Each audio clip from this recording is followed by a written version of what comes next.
तो पाकिस्तान को सता रहा है भारत की कार्रवाई का खौफ। लोगों को घरों से बाहर ना निकलने का आदेश वहां पर दे दिया गया है। कम से कम बाहर निकलें, पुलिस कमिश्नर ये बोलते नजर आए हैं। एक्शन के डर से कराची में धारा 144 लागू है। अगले 3 महीने के लिए धारा 144 लागू कर दी गई है। धारा 144 वहां पर लागू कर दी गई है। कम से कम घर से बाहर निकलने को कहा गया है लोगों को। वहीं कराची के पुलिस कमिश्नर ने आपको बताएं शहर में 140 लागू कर दिया है। पुलिस कमिश्नर का कहना है कि अगले 3 महीने के लिए इसे लागू किया गया है। पुलिस कमिश्नर ने यह भी कहा कि कराची में लोग जितना कम हो सके अपने घरों से बाहर निकलें। यानी भारत की कार्रवाई का खौफ पाकिस्तान को लगातार सता रहा है। आप देखिए किस तरीके से 3 महीने के लिए धारा 144 वहां पर लागू कर दी गई है। खौफ देखिए आप पाकिस्तान का, किस तरीके की तनाव की स्थिति वहां पर बनी हुई है।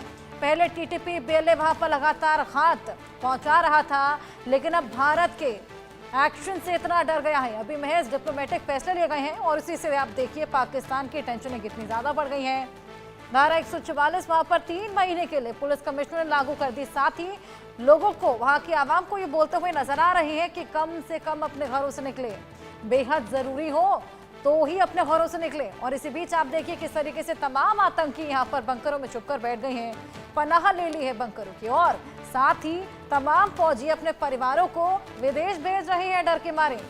आसिम मुनीर जो तमाम गीदड़ भपकियां देते हुए नजर आ रहे थे, ये तमाम लोग जो कि गीदड़ भपकियां दे रहे थे, बिलावल भुट्टो हो गए, ख्वाजा आसिफ हो गए, इशाक डार हो गए, ये सभी अब दुबक कर बैठ गए हैं।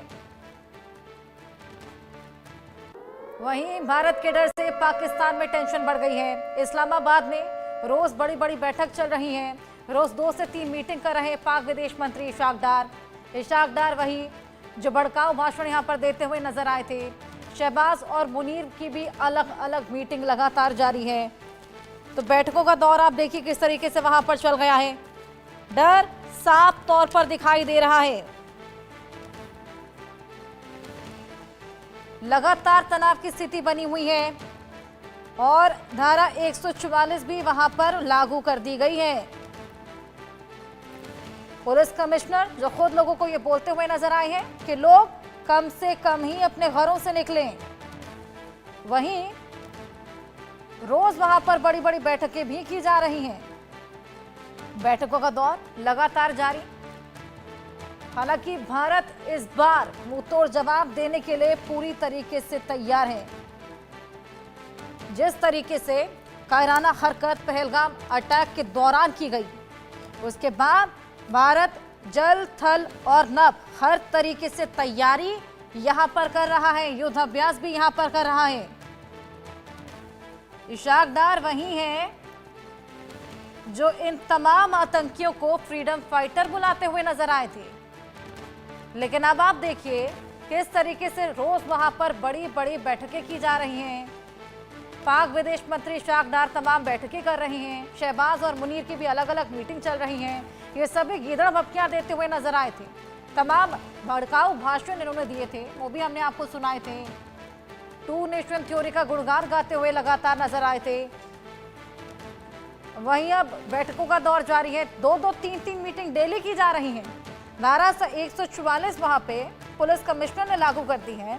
घरों को बाहर निकलने तक के लिए फिलहाल मना कर दिया है।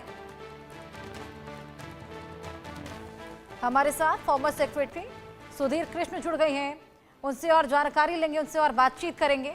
सुधीर जी, आप हालत देख रहे हैं पाकिस्तान की, अभी तो महज डिप्लोमेटिक फैसले लिए गए हैं, तब ये हालत वहां पर बन गई है। धारा 144 लागू कर दी गई है। लगातार न्यूक्लियर पावर की धौंस वहां पर दिखाई जा रही है। और आप देखिए किस तरीके से वहां पर फ्रीडम फाइटर उन तमाम आतंकियों को बुला दिया जिन्होंने कायराना हरकत को अंजाम दिया था। बेहद खौफजदा पाकिस्तान है, लेकिन उसके बावजूद लगातार डिनायल मोड में रह रहा है।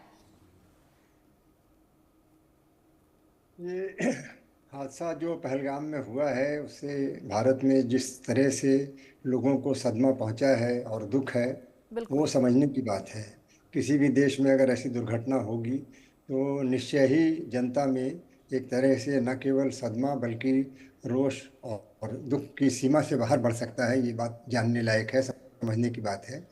तो मेरा ये सुझाव है कि पाकिस्तान वो हमारे पड़ोसी देश हैं, उनको भी समझना चाहिए कि इस देश में इतनी बड़ी जो दुर्घटना हुई है, जिसमें कि निरपराधी लोग जिनका कोई लेना देना नहीं है, जो केवल टूरिस्ट की तरह से, पर्यटक की तरह से एक शहर में गए थे पहलगाम के पड़ोस में, और वहाँ उनको जान से हाथ धोना पड़ा किसी और के कारण। तो ये अच्छी बात नहीं है। इसके बारे में सबको सोचना चाहिए, पाकिस्तान को भी सोचना चाहिए कि, और सभी उनको कहना चाहिए कि वो इसकी निंदा करते हैं और ऐसी घटना में वो कभी भी सपोर्ट नहीं करना चाहते हैं। साफ साफ कहने में क्या हर्ज है? बिल्कुल। अगर ये कहें तो लोगों को एक तरह से शांति मिलेगी, ना कहने से भी एक तरह से मनमुटाव बढ़ता है। तो ये मेरा सुझाव है कि पाकिस्तान की सरकार को इसको कंडेम करना चाहिए जो दुर्घटना हुई है, और अपने ओर से भारत सरकार को सहयोग देने का भरोसा देना चाहिए कि जो भी इसमें सर, अपराधी एक हैं। बार भी किसी ने एक भी स्टेटमेंट ऐसी जारी नहीं की जहां पर इसको निंदनीय बताते हुए नजर आए, लेकिन न्यूक्लियर पावर की धौंस जरूर दे रहे थे। किस तरीके से बोल रहे थे, सिंधु का जल रोकोगे तो खून की नदियां बहा देंगे, सांसें रोक देंगे, गीदड़ बपकियां तो खूब दे रहे हैं। देखिए क्या है कि ये मैं नहीं कह सकता कि जो धमकी, जिस तरह जो बात भुट्टो साहब ने कही वो कि वो सरकार की ओर से कही गई हो, क्योंकि जनता में तरह तरह के लोग हैं। उनको अपने को, हमारे यहाँ भी हैं, अलग अलग पॉलिटिकल पार्टीज़ हैं, अलग अलग लीडर्स हैं, अलग अलग ढंग से ऐसी सिचुएशन में बोलते हैं। तो हमको भी उससे इतना ज़्यादा भयभीत या उसको रिएक्ट करने की मुझे लगता है ज़रूरत नहीं है। किसी ने कहा है, ठीक है, उनको इस तरह से एक आदमी को कहना है। कुछ लोग पेपर में, मीडिया में उनका नाम आना चाहिए इसलिए भी बोलते हैं, और उनका दृष्टिकोण भी हो सकता है। तो मुझे मानना ये है, और मैं चाहता हूँ कि, मेरी आशा है कि पाकिस्तान सरकार इस तरह की बातें नहीं करेगी। बिल्कुल, ये तो मैं कहूँगा नादानी की बातें हैं इस तरह से कहना, क्योंकि इसका कोई एंड नहीं है। अंत में ये महाभारत बन के दोनों पक्ष जो है वो एक दूसरे को समाप्त कर देंगे, तो किसी का इसमें इंटरेस्ट नहीं है। हम सबको आगे बढ़ना है, और बिल्कुल। चलिए, मैं पाकिस्तान की सर आपके सरकार पास वापस लौटूंगी। एक और बड़ी खबर दर्शकों को दे दी। भारत के खौफ से पाकिस्तान में भारी घबराहट है। पाकिस्तानी विदेश मंत्री का बांग्लादेश का दौरा रद्द कर दिया गया। इस्लामाबाद में बड़ी बड़ी बैठकें जिन पर ध्यान दिया जा रहा था, वहीं सेना के साथ रोज कई मीटिंग कर रहे हैं इशाक डार। इशाक डार वही हैं जो इन तमाम आतंकियों को फ्रीडम फाइटर बुलाते